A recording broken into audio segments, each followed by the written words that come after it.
Good morning सबैजनालाई। अहिले चाहिँ भने म बिहानै उठेर चाहिँ मोमो बनाउँदैछु। मोमो बनाउनुको लागि चाहिँ बिहानै उठेको, किनभने चाहिँ आज चाहिँ नानीको स्कुलमा चाहिँ क्लास पार्टी छ अरे। सो नानीको डिमान्डमा चाहिँ मोमो बनाएर पठाइदिनु आँटेको।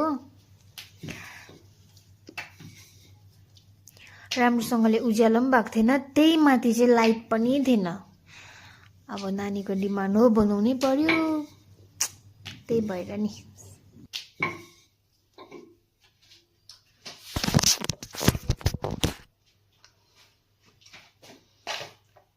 साथीहरू मलाई चाहिँ त्यस्तो दामी मोमो बनाउनु चाहिँ आउँदैन, ठिकैको जस्ट खानु हुने टाइपको खालके चाहिँ आउँछ। त्यस्तो दामी चाहिँ आउँदैन। अब नानीले डिमान्ड गरिहाल्यो भनेर नि।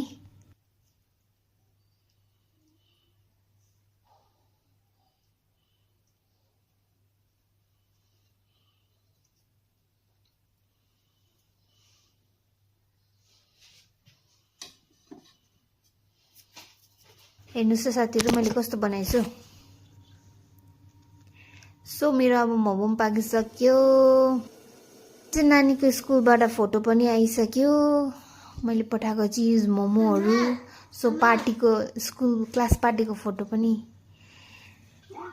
So by by, good night. नाइटको dinner है मेरो नानीको। कस्तो रहेछ माम नानी? So by by.